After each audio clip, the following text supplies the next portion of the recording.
한번 고백합시다. 자기 백성을 돌보시는 하나님. 자기 백성을 돌보시는 하나님. 자기 백성을 돌보시는 하나님.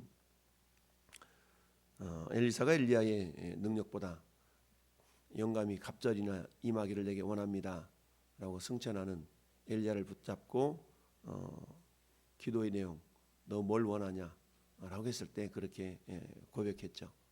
결국 결과론적으로 말하면 엘리사의 사역이 엘리야보다 갑절이나 많이 또 나타난 것을 보게 되는데요.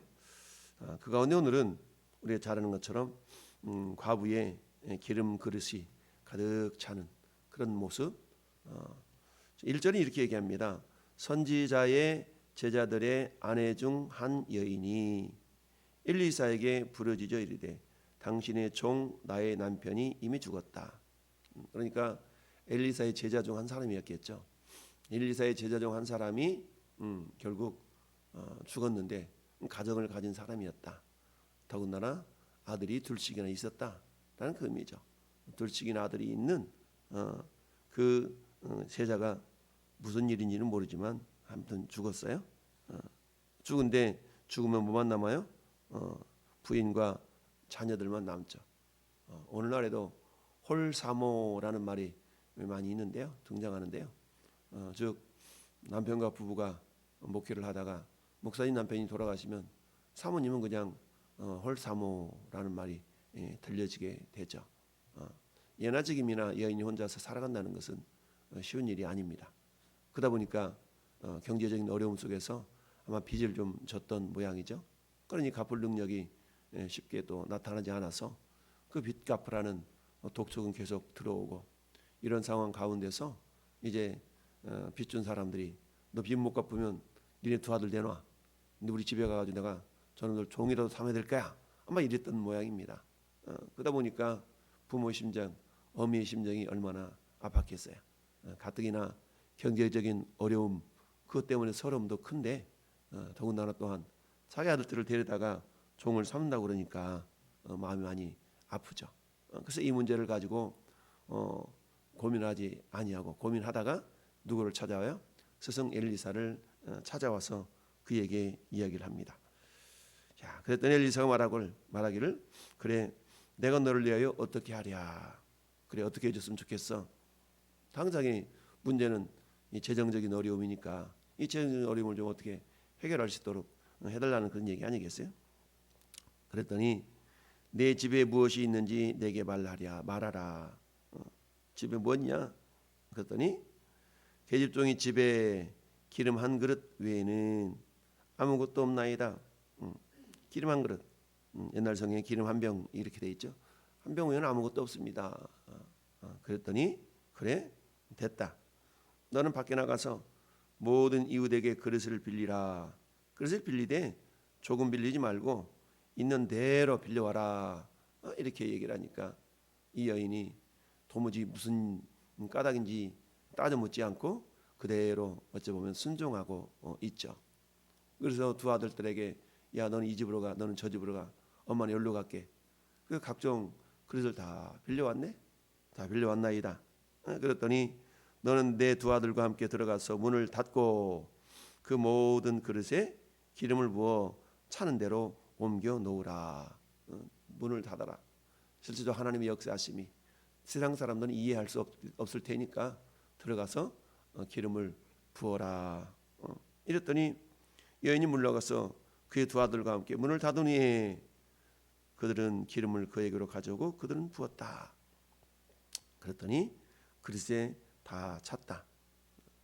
이건 결국 상식적이지 않는 그런 모습이죠.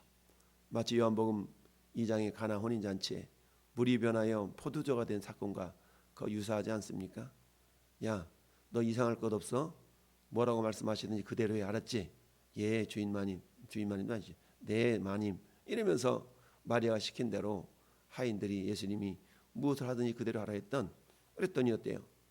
돌 항아리에 물을 가득 채우라. 그 당시 돌 항아리라는 것은 손발 씻는 용도라고 그랬죠. 정결 예식을 행하기 위해서. 그런데 그곳에 물을 담으라 그러니까 하인들 입장에서는 도저히 이해가 안 되죠. 지금 문제는 포도주가 떨어진 건데 저 물 붓는 거하고 무슨 상관이 있지?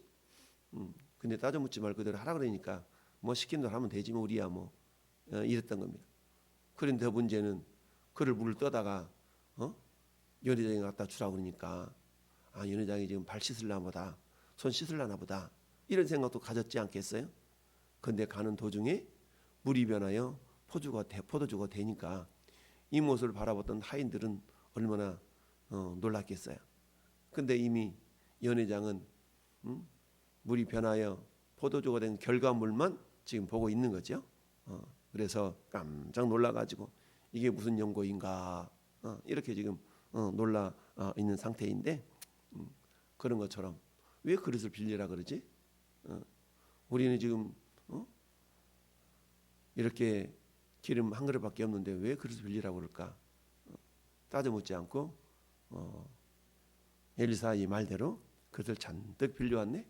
그랬더니 문을 닫고 부어라. 엄마는 붓고 아들들은 채워진 그릇마다 한쪽으로 싹 옮겨놓고 그랬더니 이제 빌려온 그릇이 저마다 가득 찼어요. 이제는 뭐하라? 그 그림 갖다가 팔아다가 빚을 갚고 남는 것으로 너와 내 아들을 생활하라 하였더니 이 기름이 감람 기름이었는지 참 기름이었는지 들기름이었는지 모르지만 어찌하든 기름을 팔아다가 빚을 갚고도 남을 수 있는 그런 양이었는 것만은 분명하죠. 자, 이렇게 해서 이 여인의 그런 경제적인 어려운 문제가 해결되는 이런 어떤 기적이 나타나게 되었던 겁니다. 자, 오늘 본문을 통해서 우리가 생각해 볼 수 있는 것은 오늘 말씀의 제목처럼 하나님은 자기 백성을 돌보신다. 여러분, 우리 누가복음을 보면 나인성 과부 이야기도 나오죠. 나인성 과부 얘기 나와. 여러분, 나인성에 있는 과부가 있는데 이 과부에는 외아들이 있었어요. 외아들. 근데 외아들이 병들어 죽었죠. 그래가지고 어떻습니까? 이제 장사 지내려고 상여를 메고 가잖아요. 상여를 다 메고 가는데 얼마나 여러분 고아 과부 나그네 성경에 나타나 있는 힘들고 어려운 세 부류를 우리는 알고 있어요. 그러니 어떤 이유인지 모르지만 과부에게 달랑 한 명 있었던 외아들은 그야말로 어미의 의지 대상이요, 그야말로 위로의 대상이요, 이런 어떤 대상이었는데 그 아들이 죽었으니까 얼마나 마음이 원통했겠어요. 그때에 예수님이 어때요? 메고 나가는 상해를 부여잡고 그 외아들을 살려주잖아요. 그랬더니 성경 뭐라고 말씀하고 있냐면 모든 사람이 놀랐다고 그랬거든요. 모든 사람이 놀라면서 외쳐 이르기를 야 하나님께서 자기 백성을 돌보셨다. 이렇게 얘기해요. 자기 백성을 돌보셨구나. 그렇습니다. 하나님은 자기 백성을 돌보시는 분이시다라는 얘기입니다. 나인성 과부의 외아들을 살려주심으로 그 어미의 그야말로 거기는 보면 그 여자가 와서 구해달라는 말도 없거든요. 그런데 예수님이 먼저 가서 그를 죽은 아들을 살려주시는 그런 사건이거든요. 그 모습을 보시고 왜 살려줬을까? 그 근거가 자기 백성을 돌보시는 하나님. 야, 저가 자기 백성을 돌보았구나. 하나님께서 자기 백성을 돌보셨구나. 라고 모든 사람들이 고백을 하고 있습니다. 그러면서 하나님은 자기 백성을 돌보시는 분이구나 라는 것이 그 성이 허다하게 이렇게 퍼지게 되었다는 얘기입니다. 오늘 본문도 역시 마찬가지죠. 오늘 본문도 선지생도의 아내가 두 아들만 데리고 남아있고 남편은 죽었다라는 얘기죠. 오늘날로 말하면 뭐예요? 신학생이죠. 신학생이 이제 소명받아가지고 그야말로 전도사 생활하면서 몇 푼 안 되는 사례비 받아가지고 막 생활에 나가는데 그 전도사님이 어떤 일인지 모르지만 그냥 소천한 거 아니겠어요? 그러니 남아있는 가족이라고는 아내와 두 자식밖에 없는데 생활을 해야 되고 그러니 또 이리 빌려 저리 빌려 빚을 좀 졌던 모양입니다. 이런 상황인 거죠. 자, 그런데 하나님께서 엘리사를 통해서 그 당시에 뭐 과부며 그 당시에 빚진 사람이 한두 명이었겠어요? 근데 하나님은 엘리사에게 이 여인을 돌보도록 하나님이 역사하셨다. 그 이유는 누가복음 7장에 나인성 과부의 외아들을 살려서 그에게 기쁨을 회복시켜 주신 것이나 크게 다를 바가 없다. 왜요? 성경은 그렇게 이야기하고 있어요. 남편은 어떤 사람이에요? 당신의 종은 여호와를 경외하는 자다. 하나님을 경외하는 자였다는 얘기죠. 그러니까 하나님을 경외하는 자이니까 뒤집어놓고 말하면 하나님의 백성이었다는 거 아니겠어요? 하나님은 어때요? 자기 백성을 외면하지 아니하시고 자기 백성을 돌보시는 하나님이시다라는 것을 우리가 알 수가 있습니다. 그렇습니다. 여러분, 요한복음 13장 1절에도 예수님이 그렇게 말씀하시잖아요. 예수님께서 이제 하나님 앞에 가야 될 때가 다 이른 줄 아시고, 즉 십자가 사역을 다 이래 감당해야 될 때가 아시고, 자기 사람들을 사랑하시되 끝까지 사랑했다 라고 요한복음 13장 1절도 말씀하고 있죠. 이처럼 하나님은 당신의 백성을 결코 외면하지 아니하신다라는 얘기입니다. 여러분, 자기 아들을 아끼지 아니하시고 모든 사람을 위하여 내어주시니가 어찌 그 아들과 함께 모든 것을 너에게 은사로 선물로 주지 않겠느냐라는 그런 말씀이 있는 것처럼, 오늘 과부의 정말 그 어려운 상황, 이 상황을 어떻게 하나님이 해결하시는가 보니까 엘리사를 통하여서 하나님이 그 문제를 해결하셨다라는 얘기입니다. 근데 여러분, 오늘 우리가 또 한 가지 생각해 볼 것은, 엘리사가 물어보잖아요. 첫째, 내가 너를 위하여 어떻게 하라. 뻔한 질문하는 거 아니겠어요? 보나마나 내 상황이 이렇습니다. 이런 상황인데요. 말했겠죠? 그 두 번째 단계. 그래? 그럼 내 집에 있는 것이 무엇인지 말하라. 내 집에 있는 것이 무엇인지 말하라. 예, 계집종의 집에 기름 한 그릇 외에는 아무것도 없나이다. 기름 한 그릇밖에 없습니다 라는 얘기죠. 그럼 이 기름 한 그릇이 뭐가 되는 거예요? 씨가 되고 종자가 된 거라는 얘기입니다. 여러분, 씨가 되고 종자가 됐어. 여러분, 열왕기상에도 엘리야에게 사르밧 과부 이야기 나오죠. 사르밧 과부에게 아들 하나 있는데 너무 가뭄이 심하니까 식량이 다 떨어져 가지고 뭐밖에 없어요. 이제 가름 한 움큼, 가루 한 움큼하고 기름 조금밖에 없는 그런 상황이잖아요. 그러니까 이제 어때? 조금씩 저 식량, 저 달랑 떡 하나 만들어 먹으면 이제 먹을 게 없어서 굶어 죽을 판이야. 굶어 죽을 판. 근데 그때 하나님이 엘리야를 그 사르밧 과부에게 보내잖아요. 그러면서 나 물 한 컵만 주라. 물 하나 얻어 먹고, 그리고 그 올 때 떡도 하나 좀 만들어 갖고 와. 우리 흔히 벼룩에 간 빼먹는다는 말 있잖아요.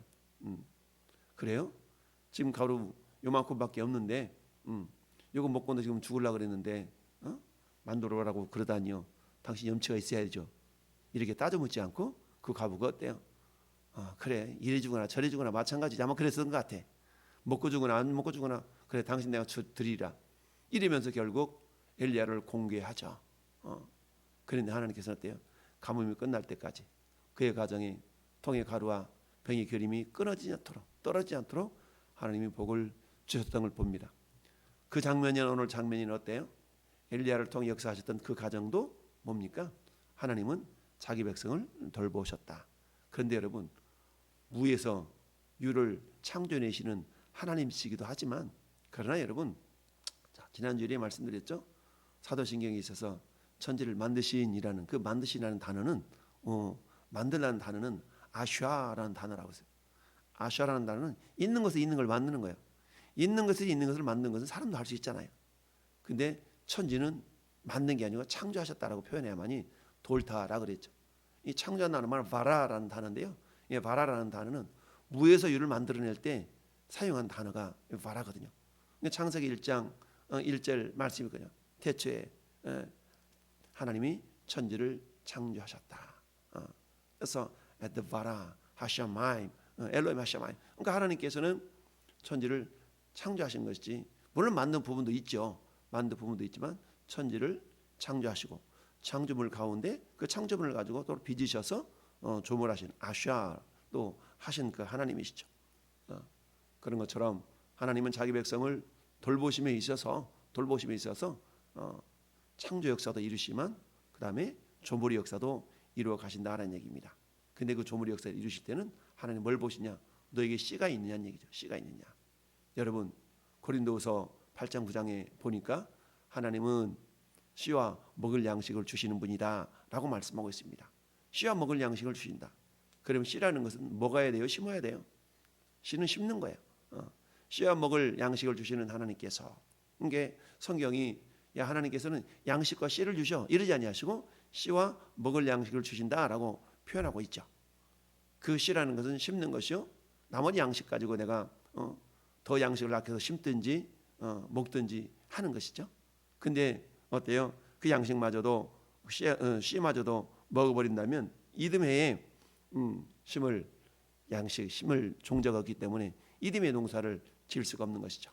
그러니까 종자를 먹는다는 얘기는 그 인생이 이제 마지막이다라는 것을 의미하는 건데, 통에 가루 조금과 병에 기름 조금 남아 있어요.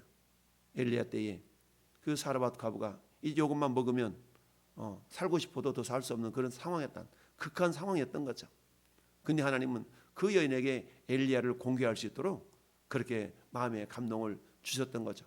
그건 뭡니까? 그래, 이리 주구나 저래 주구나, 이런 마음을 가졌던 거예요.